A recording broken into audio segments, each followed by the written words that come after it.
they say it's the dream, but the silence feels louder than it seems. Applications sent like ships in the dark. No replies, no spark, no start. You think it's a paper, just words on a page, but it's a system to break out the cage. Get higher fast, it's more than your past. You're the go-to pro, let the world know. Get higher fast, leave the doubt in the past. Worried they're looking at the years you wear, like time erased what you bring to the chair. But it's not about age, it's the way you play. Pushing yourself, lead the way, the way. Connect to the ones who make the calls, shake the fear, break the walls. Get higher fast, it's more than your past. You're the go-to pro, let the world know. Get higher fast, leave the doubt in the past.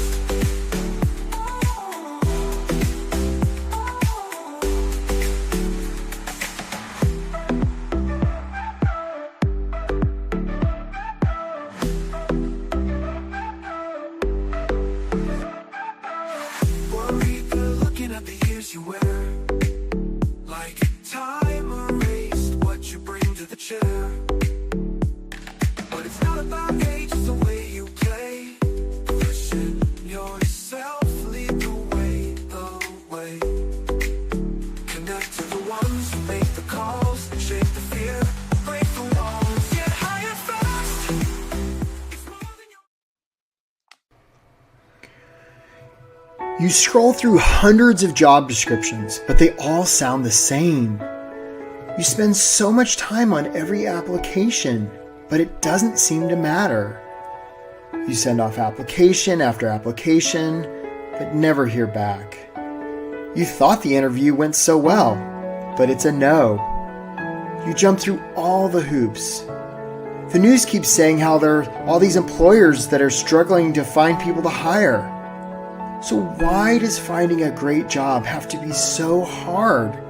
It doesn't seem very logical or fair. It's not. The system is broken. It's not your fault. The process most people go through to get a job is awful. But here's the good news.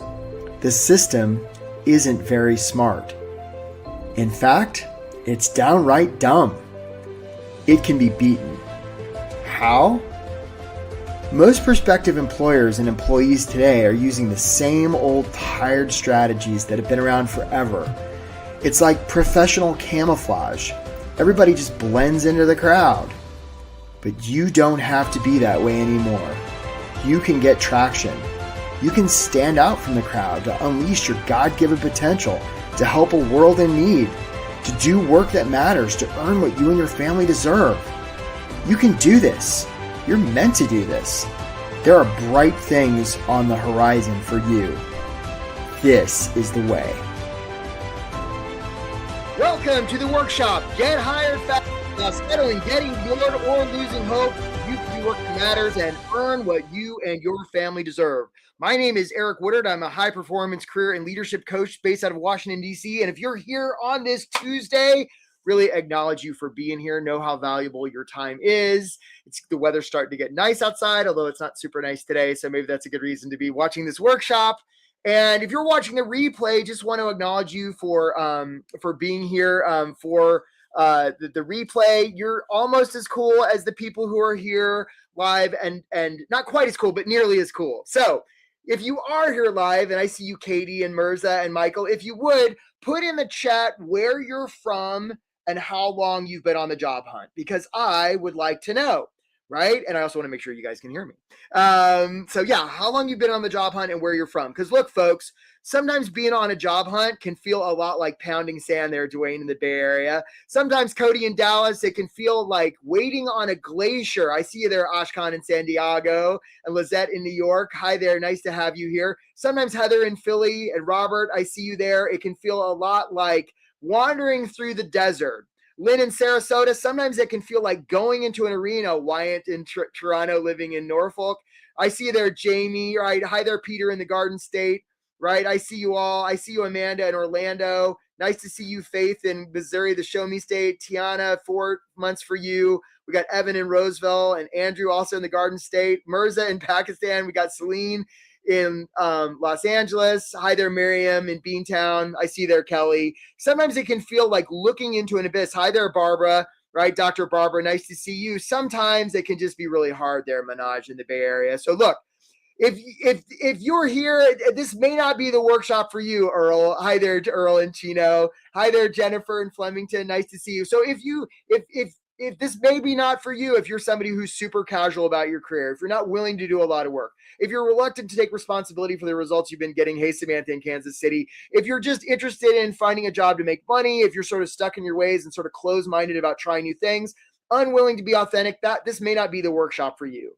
On the other hand, if you're somebody who's unsure about the direction you want your career to go, or struggling to find ways to describe what you do, or uncertain if your resume is any good, if you've been wrestling about how to follow up after you apply, or if you're tired of applying and hearing nothing back, if you do interviews that seem to go great and you get a big fat no, if you're trapped in a job you don't like and you're not sure how to escape, hi there, Christopher in Vegas, right?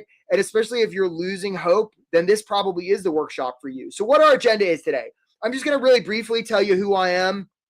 Some of you know who I am. You signed up for this call because you've had friends or family be like, oh my gosh, this guy can help you get hired.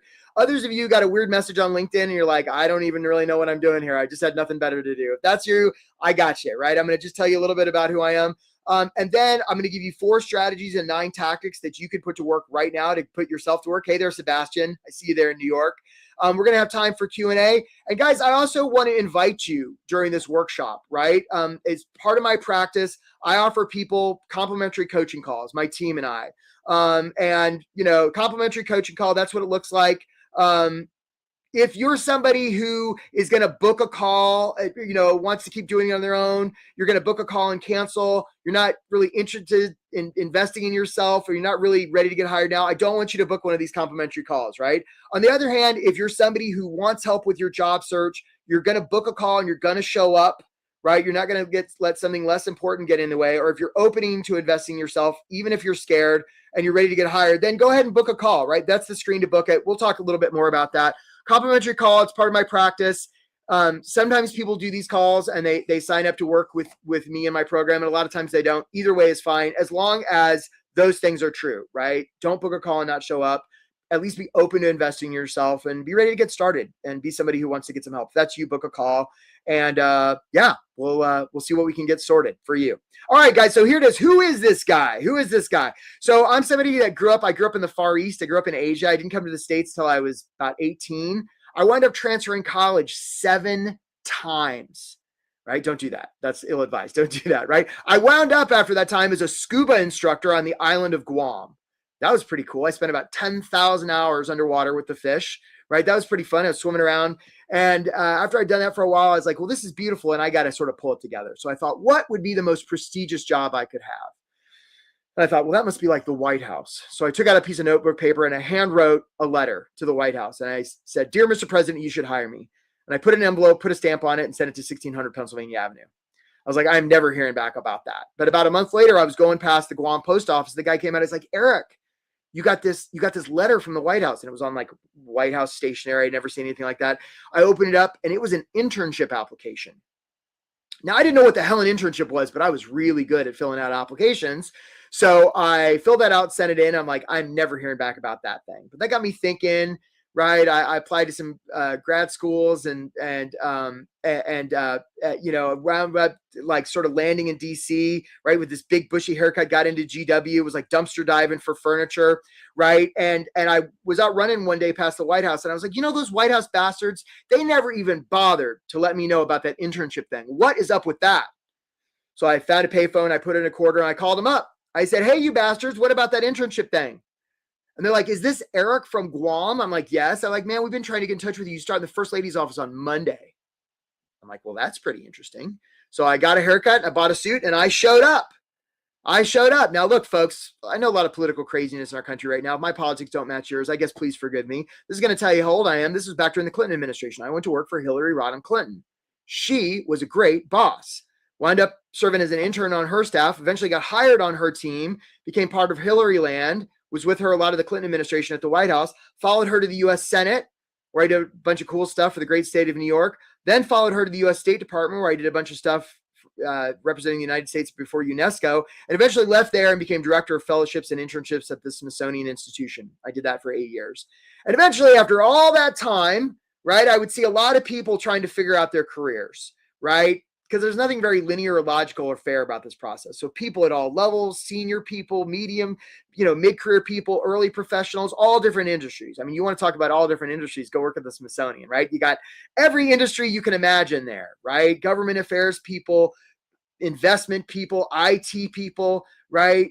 All trying to figure out their careers. And I would see the same pattern over and over where really great people struggle to try and figure out how to make their career stuff work.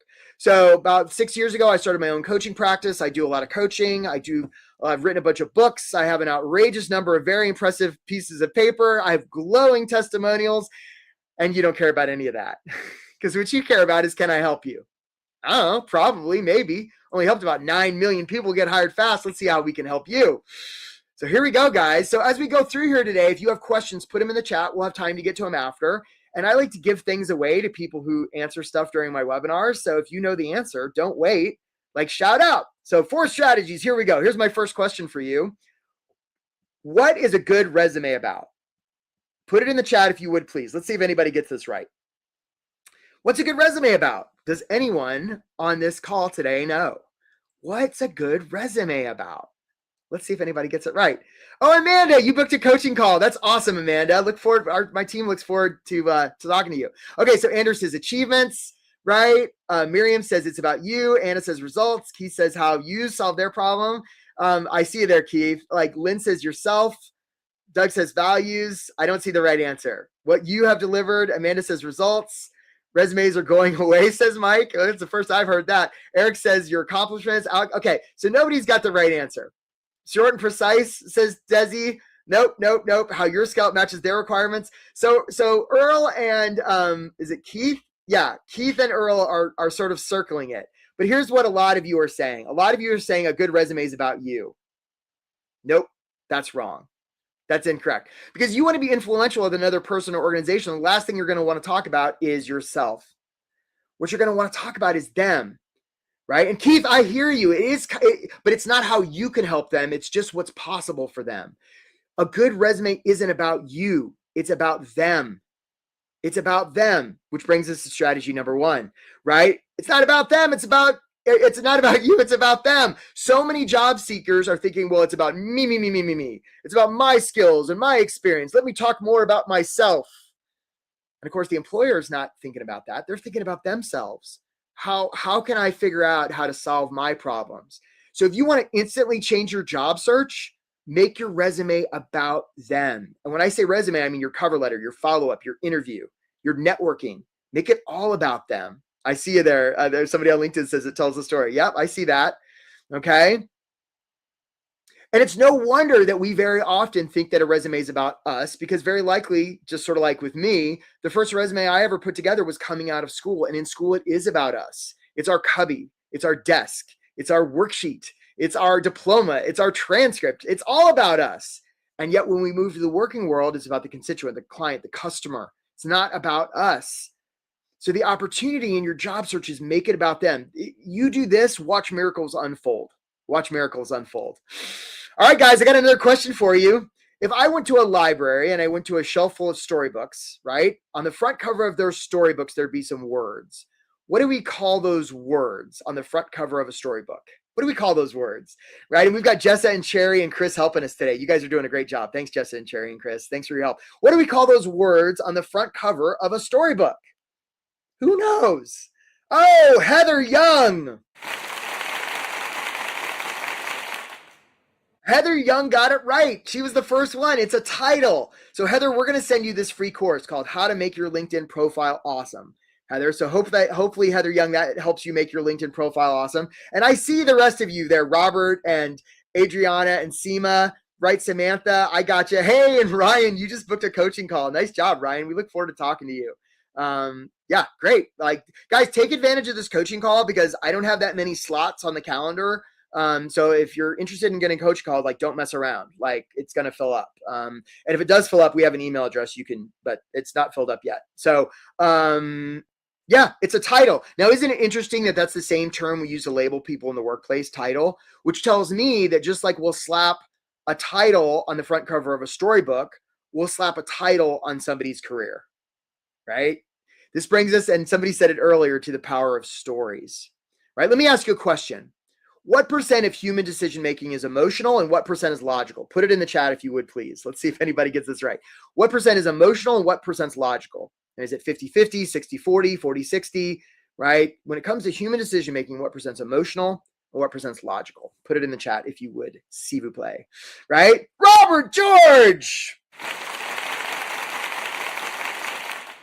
Out of the gate, Robert George, man, he didn't give you guys much of a chance. Robert George is right.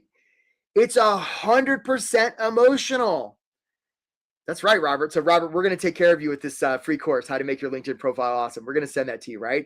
It's 100% emotional. And the reason we know it's 100% emotional is when somebody gets their limbic system damaged, they're fine, except they can't make a single decision. And that's the debilitating part, right? When you got, yeah, that's right, Robert. When you got on this call today, you decided very quickly whether you like my face, my shirt, the sound of my voice, the music I was playing, whether you thought I was full of shit or like you decided very quickly, and it was an emotional decision.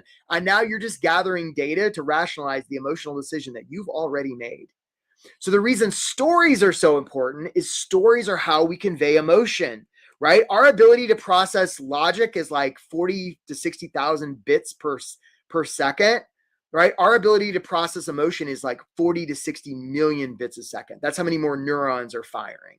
Right. So it's like, it's orders of magnitude greater. So if, and like Maya Angelou said, people are going to remember how you make them feel. Jamie A booked a coaching call. Nice job, Jamie. We look forward to talking to you, getting you sorted. Good job, Jamie. Right. Emotion, stories. It's so much more powerful than, and look, I know and Doug, nice job, Doug, man. You guys are going to fill up my schedule super quick. That's okay. Right. So it's like, we look forward to talking to you, Doug. Nice job. Right. So it's like, you know, there's nothing wrong with putting data on a resume, and everybody touts that. You know, Amazon says we make data-driven decisions. I've interviewed with Amazon. I've had clients interview there. No, they don't. They are mere mortals, just like the rest of us. They put their shorts on one leg at a time. Their decisions are 100% emotional too, and then they rationalize them with data after. Hi, Munish. We look forward to talking to you. Good job, Munish. Right? So it's like it's 100% emotional, and the reason stories are so powerful is stories are how we convey emotion. So if you're not using story in your resume, your cover letter, your follow-up, you're really leaving a lot on the boat, okay? On the boat, on the dock, leaving a lot along the side of the road, let's say, right? So for example, one time I was taking applications for a program.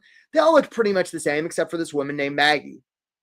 She wrote in her application how the summer before she'd been in a terrible car accident and her arm had been severed.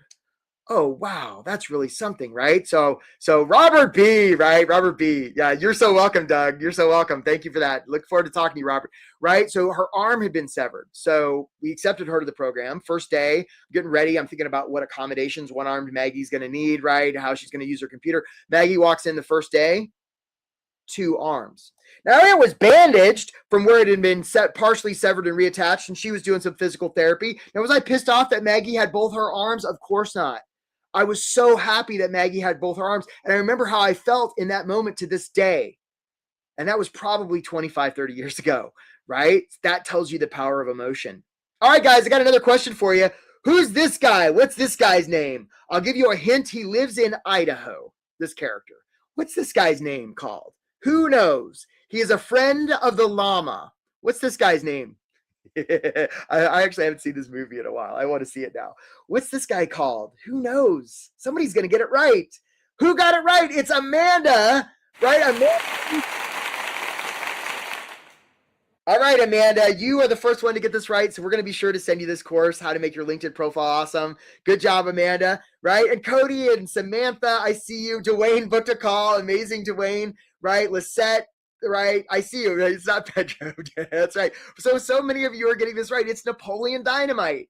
And for those of you who don't know, Yeah, I love that movie too, Amanda. Right? Like for those of you who don't know, Napoleon's a high school kid. He in this particular scene, he's on stage in front of his entire student body. Hey, Kelly, you booked a call. Nice job. We look forward to coaching you, giving you a little coaching, right?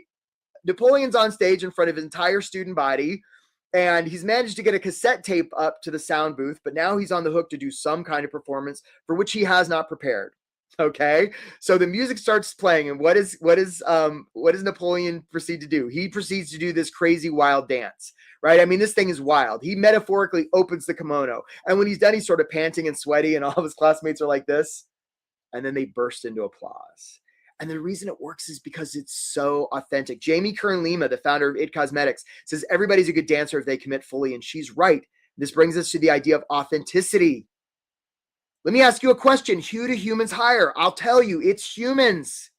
Humans hire humans. And that's never been more true in an increasingly artificial and automated world. Some of you, as I'm saying this right now, are but Eric, what about the ATS? What about the algorithms I've heard so much? I spent $100 on an ATS optimized resume. How's that working for you? I'm so sorry, right? Yeah, there's ATS systems out there. They're all different. They're basically a filing system that organizations use to take in applications, but ATS is not making decisions, and they're all different. Agnes S. booked a call. Nice job, Agnes. We look forward to talking to you, right? So those of you who may have been spending a lot of time and energy trying to figure out the algorithms, I don't know. I just don't find that to be very workable, right? The opportunity instead is to be more human, connect with the humans, right? We're going to talk more about this, right? Nobody can be a better Agnes than Agnes. Nobody can be a better Robert than Robert. Nobody can be a better Kelly than Kelly. So the opportunity is to make your job search more of that. Yeah, we want to make it about them, and we want to come from a place of authenticity, right? Because that's the golden coin of the realm. So for example, one time I was working with Nina, and I said, hey, Nina, your resume looks pretty good, but there's no evidence on there that you're a human. What do you like to do for fun? She's like, well, I have a pen collection. I'm like, well, that's super effing weird. We got to put that on there. She's like, no, I couldn't. So I argue with Nina for about 20 minutes. I'm like, okay. So I hear from her about a month later. She went into the interview. They talked about pens for 30 minutes, and then she got the job offer. I cannot tell you how often this happens with the clients I work with all the time. Right? We had somebody last year who put on their resume 2 truths and a lie. She got 2 interviews and 2 offers just from that alone. Right? And the reason we know that is because they told her. They told her that's why they brought her in, because they wanted to know what the lie was. So amazing, right? More human, not less. Authenticity is your superpower. All right, guys. Abe Lincoln said, give me 6 hours to cut down a tree. I'll spend the first 4 sharpening the axe, which brings us to the idea of systems. Some of you have a system right now called, oh, the economy is so bad. Some of you have a system called, Earl E. booked a call. Nice job, Earl. Right? Some of you have a system called, well, I don't have the right experience, or I'm too old. Some of you have a system called, well, I'm going to take everything but the last 15 years experience off my resume because some 20-something recruiter told me that was the thing to do. Kranthi booked a call. Nice job, Kranthi. Right? Some of you have a system called, I'm going to hide my age by taking off my graduation dates. Some of you have a system called, I'm going to put the title of the job I'm applying to at the top of my resume because, gosh, that'll show them. They'll see the title and it'll like Jedi mind trick them into like putting me in the good pile. Or maybe I have one of those fancy executive summaries at the top of my resume that has no context whatever, and it's just a lot of me telling them about myself. That'll do it. Now, I'm not here to say whether any of those systems are good or bad. I just know they don't work very well. So there's an opportunity for you to adopt some better systems than the ones you've been using, I would humbly suggest. Because right now, a lot of you, this is your current system. And I got to hand it to you, folks. I mean, you got the sticky gear shift and the button, and you use every permutation of a system available. And here's what you're going to want to know. This is the system that's available. Now, you could spend a lot of time and money trying to figure out how to go from this system to this system, or you could just get some help, right? We could just get this handled for you, right? And you're probably going to save a lot of money in the process, and definitely a lot of grief and definitely a lot of time. So how do you put this all to work? So first of all, guys, I just want to offer to you, hey, Desi. So I love your name, Desi. So glad you booked a call. We look forward to talking to you. I just want to offer to you that this does work, right? We've helped so many clients. We've got all sorts of receipts on this. Hey, Carolyn, that's right. So Carolyn, looks like Carolyn, you booked a call. We'll get to you, Carolyn. So happy that you. So guys, look, I don't know how many more slots we have left. So if for some reason our slots fill up, just like put it in the chat and we'll send you an email. So, cause I know slots are filling up. Guys, I want to show you that this does work. So there've been plenty of people who've come to this workshop, who've booked a coaching call, and on the coaching call, they were like, yeah, I want to invest in myself. I'm going to spend a few American dollars to, so that people will start paying me American dollars. Right. So I just want to show you that it does work. Let's guys, let's show on the clip from Angel, if you would, please. In the time we've got left, I'm curious, especially if there's somebody we haven't heard from yet. They've had a win, a loss. Angel, I got to ask you, what do we know, if anything? What do we know? I got the Yay! job! Whoa! The offer. I'm moving in a week.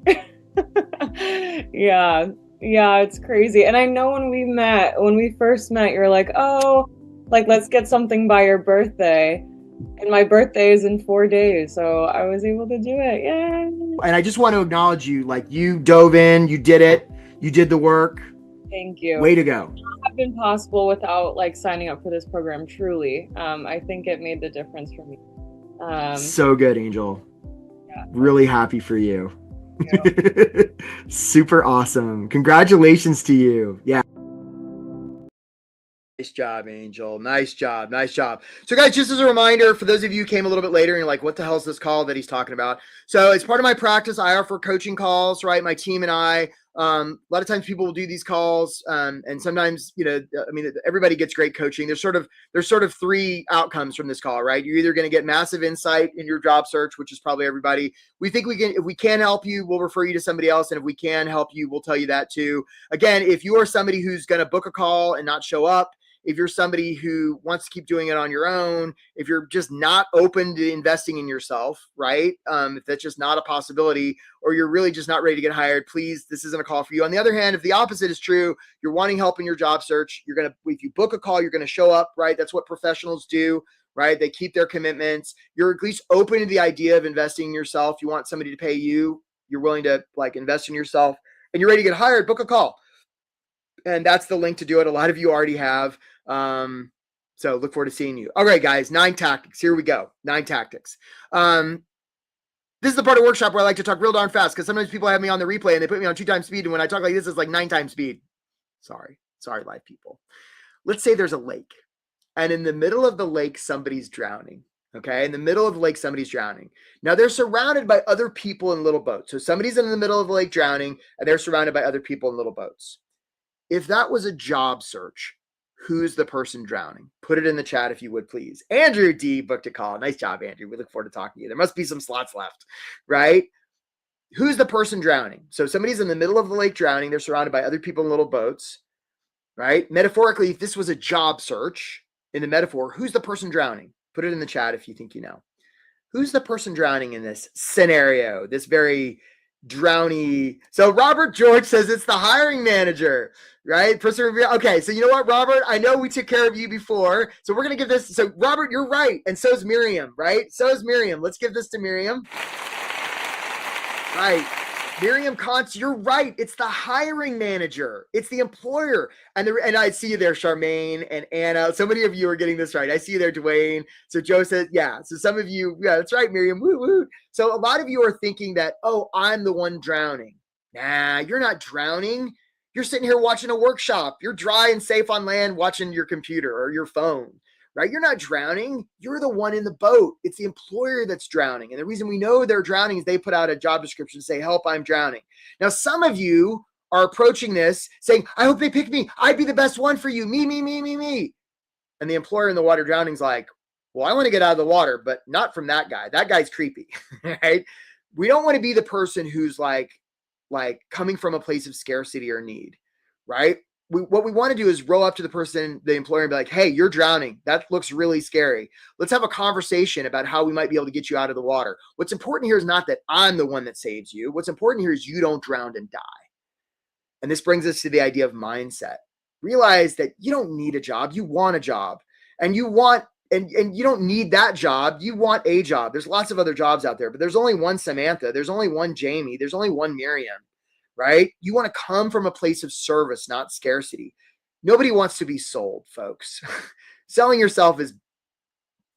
Dame, right? No selling yourself, right? I mean, we've gone over this historically, by the way. Selling people's weird, buying people's weirder. Totally creepy. You don't want to be doing that, right? You want to come from a place of service. Hey there, Heather Young. Nice to see you. Nice to see you. Glad you joined the call. All right. We booked a coaching call. Good job, Heather. All right. So that brings us, so mindset is really important. All right, guys. Some of you know the show Deadliest Catch, right? Alaskan fishermen in the Bering Sea, they put these big steel cages called crab pots on the bottom of the ocean floor, trying to catch some crab, a little bit of bait. So sure enough, Charlie the crab comes along, and Charlie's like, oh, there's free food for Charlie the crab. And you'd think Charlie's voice was like that, and you'd be wrong. That's just Charlie's voice. It's not because he's a crab. That's just how he was born. So lots of love to Charlie. Anyhow, Charlie climbs in, and Charlie's nibbling, and pretty soon Cheryl comes and Sally and all the other crabs start joining, the whole crab community. And eventually, Katie C booked a call. Nice job, Katie. Coaching call for you. Eventually, there's no more bait, right? And meanwhile, more and more crabs keep joining. And so finally, Charlie's like, no more food, boys. I'm out of here. Now, here's the interesting part, is when Charlie tries to leave, the other crabs will pull Charlie back in, because that's how crabs roll. Crabs like to be with other crabs. They'll even pull off one of Charlie's crab arms. They'll even do a crab murder on Charlie, because crabs like to be with other crabs. That's their deal. That's their lifestyle. And of course, what all happens is they all get pulled up to become dinner. And it's the most dangerous thing, right? Which brings us to environment. Environment is really important. Like, it's part of your system, right? Some people think, oh, it's my age or the economy, or I don't know the right people, or I'm lazy, or no, it's just your system. And part of your system is the environment. Now, that can be your social environment, your physical environment, emotional, intellectual, professional, digital, right? Technological, all sorts of different environments. And this brings us to the idea of reference groups, right? We're the average weight, income, education of the 5 people we hang out with most, right? So if you're hanging out in an environment, right, where it's not supporting you, it's going to be really hard. Environment eats motivation for lunch, right? And a lot of times when people join the Get Hired Fast program, we just help them fix their environment, and that alone is enough to do it. Now, sometimes we have a family environment where we're surrounded by family members who are coming from a place of love, and they're like, just settle, just take a job that pays you $50,000 less. And it comes from a place where they don't want us to see us in pain. And sometimes it's not particularly helpful. So there's ways to create boundaries around that, right? It's one of the things we help people with in my program. You're going to want to be intentional about your environment. It's really important. A lot of people don't even consider it. All right, guys, next tactic. It's hard to hit a blurry target, which brings us to the idea of vision, right? Some of you know the proverb. Hey, Tom A, nice to see you. You booked a call. Nice work, Tom. Look forward to meeting you, Tom. I hope we get a chance to meet you, right? Vision, right? There's a proverb where there is no vision, the people perish. I'd say where there is no vision, the job seekers don't get hired, right? You're going to want to have the map before you go into the forest. So, sometimes I'll walk up to people and I'll say, hey, Gomer, how much money do you want to make? And Gomer will say, well, anywhere between $50,000 and $150,000. I'm like, Gomer, that's beautiful. What do you want to do, Gomer? And he says, well, I want to help people. I'm like, that's beautiful. And it's really vague. Right? Our brain will literally be blind to stuff unless we tell our brain to look for it. Right? This is what's called the reticular activating system. This is where we buy a new car, we drive off the lot, we're like, nobody's got this car. And then we see it 5 times. It's just we weren't looking for it before. We're literally blind to it. So you're going to want to inform your brain what to look for. Otherwise, you'll miss it. And there's going to be somebody out there who needs a Tom, who needs a Katie, that won't be able to find them because they can't find you, right? So it's really, really important. There's a reason when race car drivers drive 500 miles in a circle that they don't look at the outer wall, because the car is going to tend to go where they look, right? So if you don't have vision, it's like you're one of those race car drivers driving 500 miles in a circle. It's not great. All right, guys, here's another question for you. If I went to the store and I bought this, what would I be buying? Put it in the chat if you would, please. Let's see if anybody gets this right. I went to a store and I bought one of these things. What would I be buying? Put it in the chat if you would, please. All right, let's see if anybody gets it. So Kelly says a drill. Dwayne says a drill, right? Earl says a tool. See if anybody gets it right. I haven't seen it yet. What would I be buying if I bought this? What am I actually buying? So Robert says a problem-solving tool. Ability to build, says Miriam. Heather says a cordless drill with no battery. Oh, Giovanni! Giovanni Cesarato. I hope I'm not mispronouncing your name. You got it right. It's a hole. It's a hole. What I'm really buying are holes. So Giovanni, we're going to send you this course, right? How to make your LinkedIn profile awesome. It's amazing, right? And actually, though, I actually don't need a bunch of holes in my wall. What I actually want is a place to put the hook. Michael B. booked a call. Nice job, Michael. We look forward to talking to you, right? I actually don't need a bunch of holes. What I actually need is a place to put the hook. And actually, I don't even want a bunch of hooks coming out of my walls. That sounds dangerous. Gash my arm open. What I actually want is a place to hang the photo. And actually, I don't even want a place to hang the photo, folks. What I really want is the feeling that I get when I look at the picture of my beautiful family that's hanging on the hook, that's in the hole, that's made by the drill. This brings us to the idea of giving them safety. What a lot of people are doing is they're spending a lot of time and energy talking about me. Let me talk about my skills and experience. Let me differentiate myself from the competition. That's just a hot dumpster fire. You don't want to do that, right? Some of you might be talking about them. And what you're talking about is the drill, right? You're talking about the drill instead of the thing that really keeps them up at night when they're laying in bed, looking at the ceiling, trying to go to sleep, right? If you can get to that thing, you don't have to worry about the 500 other fake people that have supposedly applied on LinkedIn. You don't have to worry about it at all because you're going to be the one person that's focused on making them feeling seen, heard, and understood. Do you see how this is so much more sophisticated than worrying about ATS and trying to hide your age and all that nonsense that doesn't really work? Do you see what this could mean for your job search if you were able to lean into this and really get a handle on it? It would change everything, right? Because there's only one reason they're going to hire you, my friends, and it's not if they like you. It's not even if you're the best, most skilled candidate. Because I'm sure some of you have applied for jobs and you were the best skilled person and you didn't get the job. So we know that's not true. The one reason they're going to hire you is they trust you. That's it. And the way we build trust is through vulnerability and making them feel seen, heard, and understood. That's a whole shooting match, my friend. That's it. All right, guys, let's talk about resumes. Resumes are kind of stupid, and they're the least bad way we've come up with so far to figure this stuff out. So let's talk about them, right? The paper you send, the resumes, the cover letters, all that kind of stuff. You're going to want to do it in a way that's uniquely your own, that's not like anybody else's, right? This is not a time to be following best practices or using a lot of templates. You're not going to want to do any of that stuff, right? You're going to want to communicate with them in a way they can't ignore. And realize that a resume is just a communication piece. And what you say, how you say it, the format, when you send it, where you send it, it all really matters. Kelly S. booked a call. We look forward to seeing you, Kelly. Nice job, right? It really, really matters. So for example, are you going to notice my resume? I've got hyperlinks. Do you have your hyperlinks in yours? I've got logos, right? I've got a section called More Eric and another section called Denting the Universe. Now, my argument here is not that you're going to copy mine. But what would be the most, what would be the most Kelly resume possible? What would be the most Samantha resume possible? That's my invitation to you, right? You're going to want to communicate with employers in a way they cannot ignore. That's going to make them feel seen, heard, and understood. To do otherwise is a version of professional camouflage. No bueno. All right, guys. If a job application is submitted and there is no follow-up, does it even make a sound? I would humbly suggest that it doesn't. And this brings us to the idea of follow-up. Some of you apply and you're like, well, hope I hear back on that one. And you get that weird accent. It's very strange. It's sort of like Charlie the Crab, right? You're like, I hope I hear back. Next. Some of you apply and you're like, I know what I'll do. I'll follow up with the recruiter because it's not like they're a professionally trained ninja to keep me away from the hiring manager. And here's what I'll say. I'll let them know I'm just checking in. That'll show them. How's that working? You don't want to do any of that, right? You want to follow up with the person who's drowning.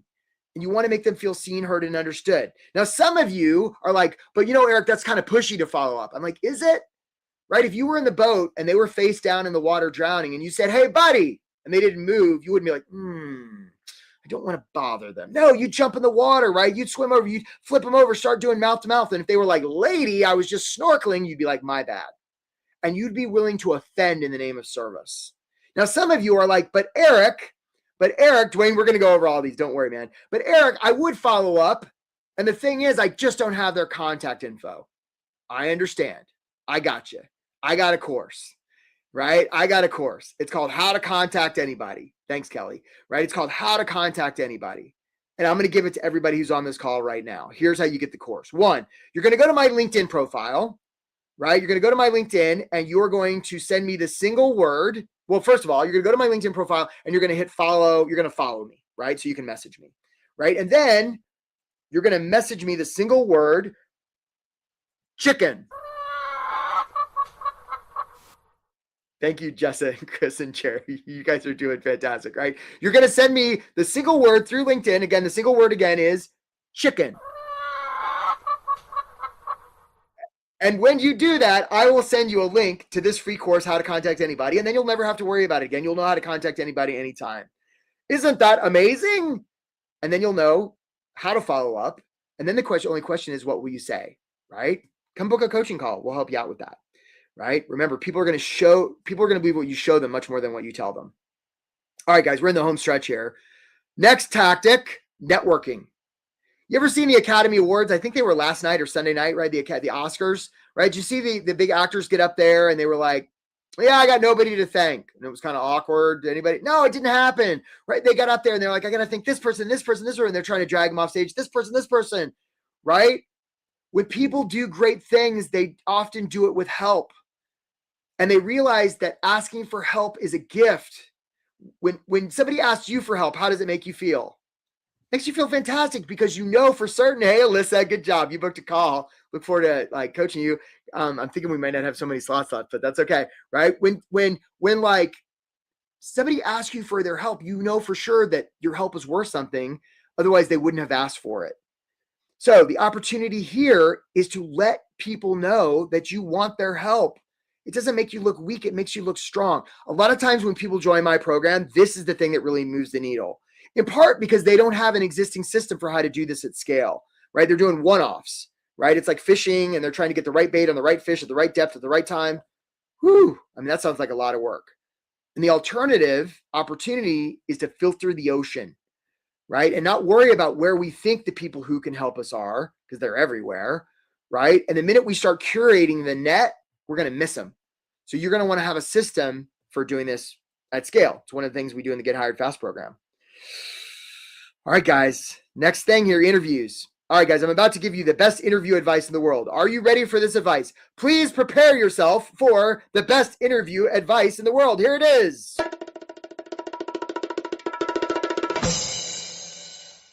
Don't answer their questions. What? What did he just say? Don't answer their questions. That's right. Now, if you're like in a technical interview and they want to know what 1 + 1 is, sure, answer their questions. But even there, you're really not going to want to answer their questions because they're really only asking one question. And that question is this: can I trust you? Right? If we were in that Ricky Gervais movie, The Invention of Lying, right? We got into an interview and they're like, hey, nice to meet you. Can I trust you? Nah, you can't trust you. All right, well, it's been great. We're not going to hire you, even though we're going to say we'll be in touch. We won't. Okay, that sounds great. Wouldn't that be a great world to live in? We don't live in that world. So instead, they'll ask sneaky questions like, tell me about yourself, or tell me about a time you made a mistake or took a risk, or where do you see yourself in 5 years? They'll ask questions like this. But all they're really asking is, can I trust you? So rather than spend a lot of time and energy telling them about yourself, right, you instead could make them feel seen, heard, and understood. Those of you who've gotten to interview and you've gotten to like round 19 and then you didn't get it, I love you. That's really hard. And the reason you didn't get it, hey, Chris, you booked a call. Nice job, Chris. The reason you didn't get it is because they don't trust you. It's nothing personal, right? Some of you are booking calls, coaching calls, because you trust me, and others of you aren't. It's not personal. Or maybe you don't trust yourself. I don't know. But whatever it is, the opportunity is to make people feel seen, heard, and understood, right? Make them feel like you understand their situation. If you can do that in an interview, you don't have to worry about finding a job, right? You'll have more offers than you can shake a stick at, right?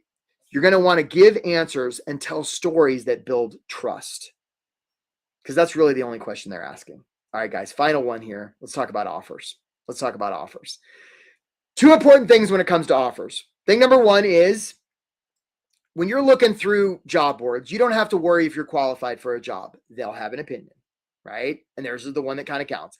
And second, you don't really have to worry if you want the job. You don't really have to worry about the salary or where it's located, because unless and until they make you an offer, you're really just negotiating with yourself. So you don't have to worry about any of that. And instead, what you can do instead is come from a place of service. Take all the time and energy you might spend on looking good and worrying about whether you're qualified and worried about whether you want it, and divert that towards serving them. You do that, watch your interview situation change. Right? You want to apply liberally from a place of service. You want to, because guys, knowing is the enemy of learning. So you want to stay away from all the things you know and instead approach that interview from a place of possibility. That's what my clients do, and they get great results. So guys, write this down. Write this down. 4 strategies, 9 tactics. This is how you get hired fast, right? I'm going to leave this up for a second so people can write it down, because I went through that a little quick. I'm a little tuckered out, right? 4 strategies, 9 tactics. This is how you get hired fast.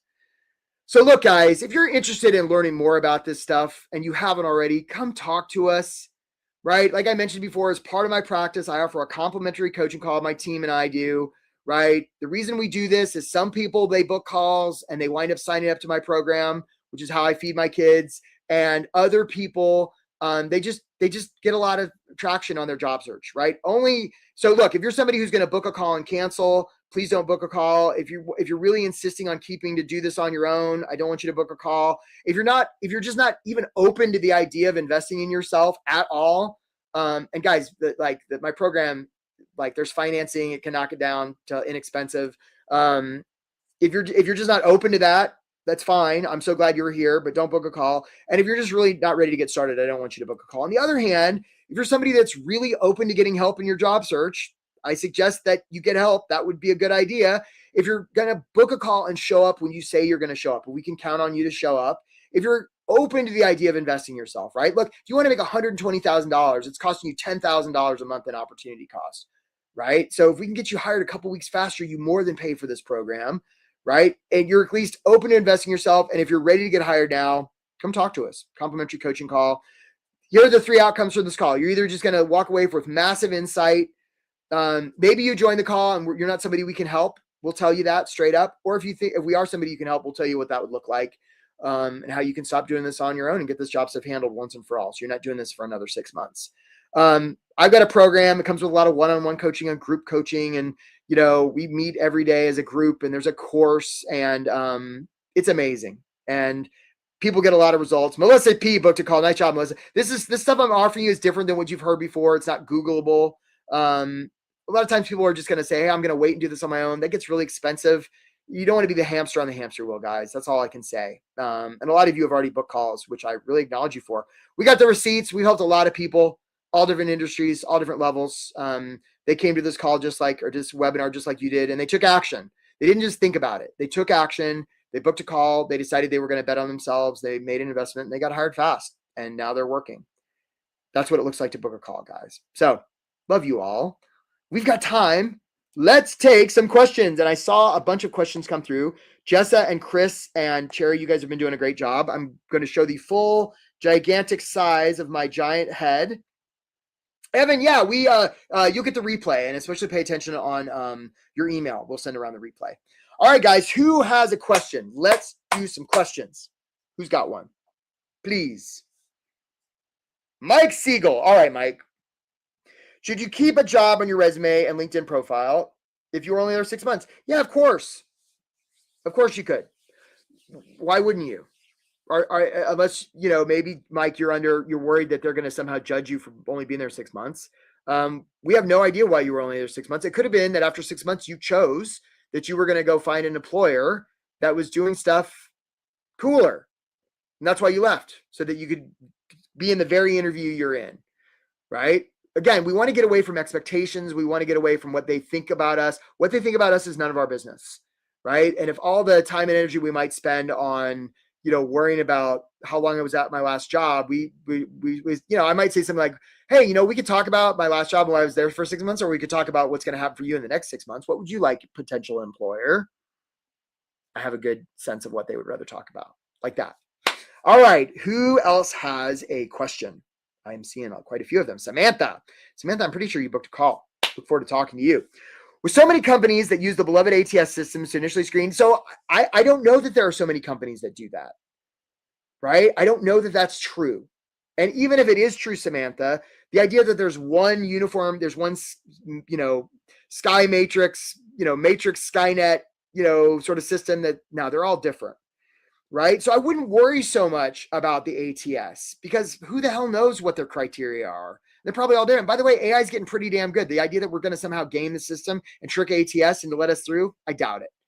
So put in your application, write it for a human, let the chips fall where it may with the ATS. We're going to circumvent that whole process anyway. We're going to find a hiring manager, make them feel seen, heard, and understood. A lot of times, sometimes my clients will get the flimsy little rejection notice. We're sorry, we've moved in another direction. They just throw that away. They keep reaching out. Somebody knocks on the back door of HR and says, Samantha, I want to talk to Samantha. And all of a sudden, my clients will magically get the congratulations. We'd like to interview you.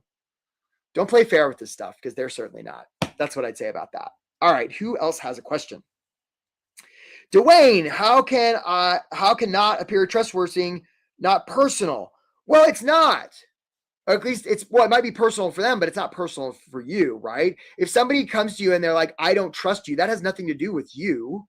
That's all about them. It could be that they don't trust you because they had a bad sandwich for lunch. We have no idea. And frankly, it doesn't matter because we can't control whether they trust us. All we can control is how we're coming across. And if we come across from a place of service, my experience is that tends to increase trust. Also, vulnerability will do the same thing. All right. Good question, Dwayne. What's next? Other questions here. Let's see here. Jamie Adler. What's a good thing to say for follow-up 2 weeks after a second interview, knowing the job doesn't start until May or June? So Jamie, let's say that it's been 2 weeks since you were at this webinar and I wanted to follow up with you. The thing I wouldn't say is, hey, Jamie, just wanted to check in, right? My program's really good. You'd be crazy not to. Let me tell you all about my program. I wouldn't do that. What I might do instead is say, hey, Jamie, you showed up 2 weeks ago. You stayed to the very end of that webinar and you asked a question. It speaks volumes about how serious you are in your job search. And some lucky organization out there is going to be so smart to scoop you up, make you an offer you can't refuse. Now, Jamie, that all is true, by the way. I hope you heard that, right? That's how you follow up. Notice who I'm not talking about. I'm not talking about me. Very much, right? We want to leave the space for them to fill in that blank. Oh, loving these questions. You're so welcome, Doug. You're so welcome. Hope to see you soon. All right. What other questions do we have? Yeah. Charmaine, cover letters. Why wouldn't they be worth doing? Right? Because if I have two candidates and one sent a cover letter and the other hasn't, who am I going to choose? Right? The one with the cover letter, because at least they sent a cover letter. Right? What I find is people who are like, oh, cover letters are passe, are like lazy recruiters who tend not to want to read cover letters. Right? Those are also recruiters who want the executive summary. So I can just read the summary and then they're just lazy. It's okay. No judgment. And we don't want to enable lazy recruiters, right? Can you give me a summary? No, I won't be doing that. My name's Charmaine and I'm not somebody you're going to want to summarize. You're going to want to like see the possibility that exists here for you and your client, right? So yeah, you're going to want to send them a cover letter. And guess what? And I'll give you a hint. Guess what the cover letter is all about, Charmaine? I'll give you a hint. It's not about Charmaine. All right, next question. Let's see here. Who else do we have here? Samantha, aside from asking them in the interview, how can you identify what business problem the role is trying to solve? Well, you can look at the job description, right? And I wouldn't ask them in the interview. I would not ask them in the interview, hey, what problems are you trying to solve? It's okay. It's better than talking about myself. But what's so much better, instead of asking them about the problems they're trying to solve, are talking about the problems they're trying to solve, right? So I didn't get on like this webinar today and be like, hey, you guys trying to find a job? I'm talking about all the things that you very likely are encountering in finding a job. Yeah, of course, Melissa. Do I coach for shifting careers? Absolutely. Yeah, helped a lot of people shift careers. Absolutely, Melissa. 100%. I hope that makes sense, Samantha. Okay. Oh, so many good questions. All right, next question. Jessa and Cherry and Chris, you guys are doing a great job. So Doug, I know you already left, so hopefully you see this in the replay. I have a question. Does the program work if you're already interviewing? So yeah, so a lot of times, I've had clients. I had a guy named, what was his name? Harry? Yeah, a guy. This was last year. A guy who's from Chicago, and he had gone through a bunch of interviews and had gotten right to the end. And he was up for this was like on a Friday, and he was interviewing the next week. And he's like, I can't have happened what happened before. So I was like, well, I can't give you any guarantees, but let's sharpen your interview skills. So he went into the interviews, and he wasn't worried about the technical interviews. He was worried more about the behavioral interviews. He went through the interviews. I coached him over the weekend. He got through the interviews and they were like, Harry, you know what? You were great in the behavioral interview, but we want you to redo the technical interview because we had some questions. The thing he was most worried about, he crushed because he had some coaching. And the thing he was least worried about is where he actually had to do over. And then he got hired, right? He got hired. Yeah, that was a great one. So yeah, so people who are in interviews, that could be a time to, so worst case happens, you don't get the job and now you're in a coaching program. You're not, And if you get the job, then that's great. We give you some coaching to make sure that whatever happened in your last job doesn't happen in your next one. Yes. All right. What other questions do we have here? Anna, so glad you're here. Any tips for building trust during an interview? Yeah. So vulnerability is a good one. I'll take an example from this guy I was talking about. So he was interviewing for a company that one of their corporate values was no bullshit, right? No bullshit.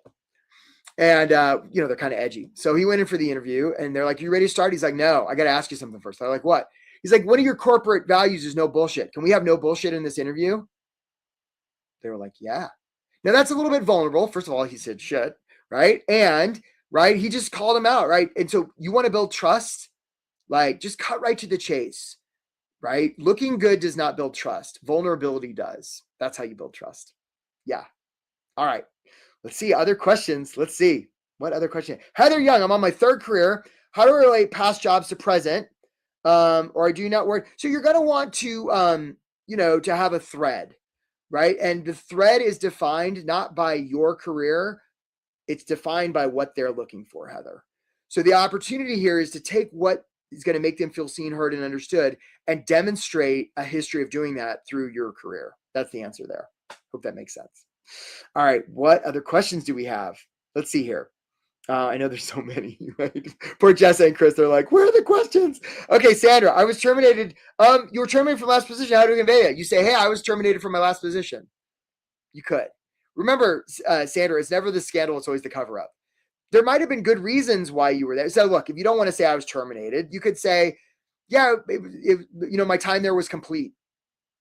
I left there because, it was a great company, loved that company. And one of the things that always stood out, they weren't focused on this and this and this like you are. So part of the reason I left there is because I'm on the lookout for a company that does exactly what you do. Let's talk more about what you do, right? Remember, it's never the scandal, it's always the cover up. And depending on the exact circumstances, right? Like, if you were terminated because you beat puppies, first of all, stop beating puppies. It's okay, right? There's ways to handle that, but there's also, things happen, reorganizations happen. You can just say my time there was complete.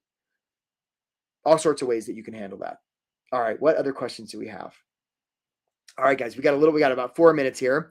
When you have over 30 years of experience, how do you frame it up? Well, hey, Quan, you booked a call. Nice job, Quan. We look forward to talking to you. So it's like, I just want you to notice, Miriam, this is very Miriam centric. I want you to notice how you're focused on your 30 years of experience. It's okay, and it's just not particularly compelling. What if instead of focusing on your 30 years of experience, you focus on what the opportunity is for their next 30 years?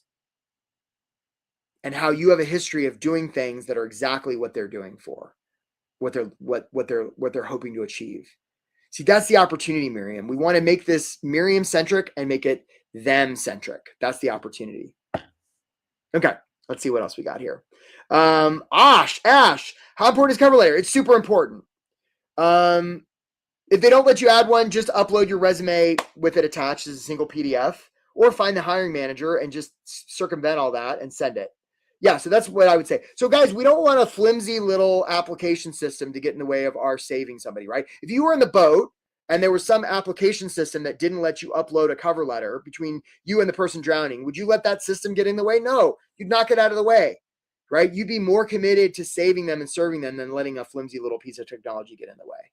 And not only that, but in so doing, you would show them the kind of person and the kind of dedication, the kind of commitment you're going to bring to their operation. Who do you think they want to hire? The person that's going to give up when they can't upload the thing because there's not an upload field, or the person that figures it out?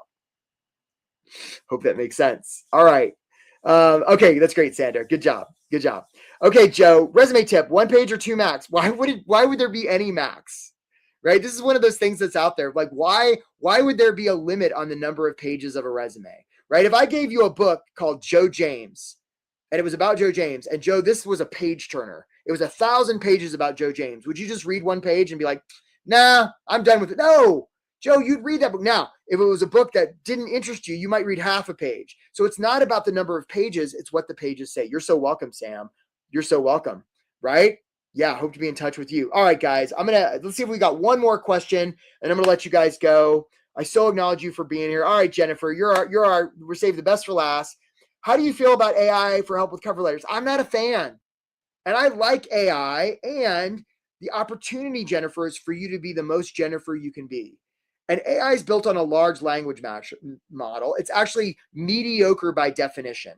It's average by definition. It's going to take those best practices and incorporate them in your cover letter. So I'm not a fan. Instead, do a cover letter written from Jennifer's heart that makes them feel seen, heard, and understood. And my experience is AI just doesn't do that very well. So that's what I would say there. All right, guys.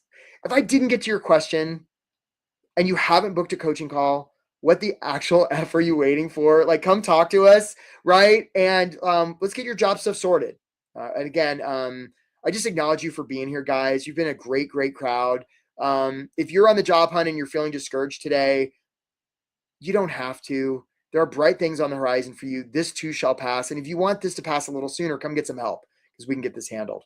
All right, guys, really appreciate you being here. We're going to play some, so Chris and Jessa and Cherry, I'm going to play the first one, but we're going to play some testimonials from people who've already gone through this program, who are just like you, who've got great results. And so you just see that it's possible for them. It's possible for you. I'm going to play one now. Really look forward to hoping to have the chance to see you guys. Take care of yourselves. My name is Charlotte Jones.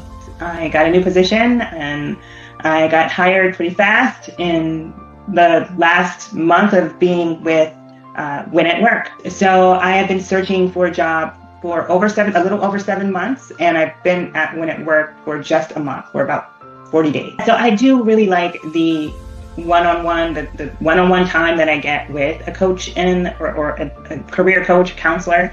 And I also like that interaction and listening to the successes and the stories of how someone might be thinking about their job search or how they might want to present themselves during interview, what may work and what hasn't worked. And I'd like to hear those stories from others because I found that I was having some of the same experiences. And then really when it came down to getting an offer and being able to connect with Eric directly and really get that one-on-one coaching, that was truly helpful. I felt like that was a white glove service that was worth, getting involved with and connecting with Win at Work. Oh gosh, this is going back in my memory. I would say I was probably searching for 2.5, 3 months before I came across Win at Work. I saw Eric. I had probably sent 20 resumes and I had had 2 different sets of interviews and never got any further. All I kept hearing was it is very competitive. It's so much different. And I just thought, you know what? Why am I doing this on my own? I need to find an expert to help me. I was in the midst of looking when I came across one of Eric's ads. It was an invitation to join a webinar. And so I did. He was great at building up and telling you what you needed to do and draw you in. I will say right off the gate, it was a completely different approach to job searching. Applying for jobs just isn't a fun thing. And it's easy to get burned out and it's easy to start thinking negatively and you just don't want to do it anymore. But you guys were always there, kept encouraging us to keep doing it. And so I did. So having that support to urge me to keep going was one. Number 2, the completely different format for the resume was amazing. It was like nothing that I had ever seen before. I have received a number of comments. I felt much more confident sending out that polished cover letter and that polished resume. How long does it typically take for someone in the Win at Work program to get a job? And he gave percentages, and I don't remember what they were, but X amount in the first 6 weeks. And then I think it was a larger percentage in the first 3 months. And I'm like, okay, that's what I need to aim for is those first 3 months. And I wasn't too far. I may have been a week or 2 past that, but what he said was true. So that's exciting. And I feel like I got the best of everything I was looking for. I got a job offer thanks to Win at Work. I really appreciate all the help and materials and one-on-one coaching. I applied cold to an organization I was interested in and received the automated response, "We're pursuing other candidates." And then there was another posting for the same role or similar role in the same organization. And this time I really used a lot of the Win at Work process. I also really appreciate the coaching I received on interview prep from my coach, Patrick, and the Win at Work materials on interview prep. I feel like I really impressed the HR recruiter. She scheduled me for another interview with program directors a couple days later. They were also really impressed and said I had a lot of good answers, and I really just did what I learned in this program. Make it about them, talk about them, be authentic, and now I have my new job offer. I started job searching a month before I started the program. It took me between 6 months and a year since COVID to find contract jobs. So when I got the notification, the Win at Work, Get Hired Fast, it was called Get Hired Fast email, I said, I just knew immediately this was the way to go to quicken the time. I immediately jumped on this because in the past, it had just taken so long to find work and find the right kind of work. I mean, I've had in my career a couple of really horrible contracts, and I knew my biggest problem in getting hired was first my resume. I felt comfortable about interviewing with companies. The interviews I was not worried about. It really was the resume. Doing that master resume from beginning to end with everything on it was incredibly freeing. I joined on 5/29 on an 8/11. I had not only a job offer, but the job offer that I wanted. And that was incredible. When I got immersed in this whole program, there are so many great things here. Just learning all these new tools and tips. And it was the power hours. They were boosters. And I love the fact that they had a theme every week as you were, going through this process. And it was just so comforting to have that. And then the individual coaching sessions, those were great. Well, first, will you tell us your name? Jeff Borker. I just want to thank all of you guys. I didn't know how fast this was going to work. And you guys have all been great. I mean, all the feedback that I've gotten from you and from Eric and from Diana and the group as a whole is very supportive, very, very uplifting. Everyone's willing to help out. And it's just been a great experience. It's something that I won't forget. It's something that I'm going to take a lot of these concepts into my work activity. The job that I'm going into really is a dream job for me. I was just like, this is something I have to do because 2.5 years of doing the same thing, again, nothing was working.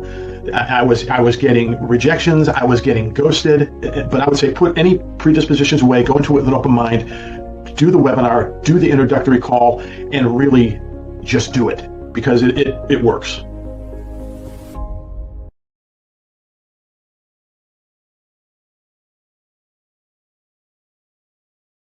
It's Bethany Meadows. I joined Win at Work in June 30th. I'm currently working a position as a CRM project manager at a college in Miami, Florida. All the different components of the program, the network bomb, the power hours, the co-working sessions, the job coaching, put together a really good strategy and it helped me give me an approach to be able to do job search that was more holistic in terms of being able to not only think about applying for a job, whether or not I was qualified for it, but also to thinking about my attitude about the job search itself. And so that's something that really was important for me coming out of being unemployed for over a year and being laid off from a job that I've been at for about 9 years. So I had a long stretch of unemployment, did other job search programs before, some paid, some unpaid. And I found that with Win at Work, there was just a large part of it was the mentality and just changing my thinking around how I approach a job search.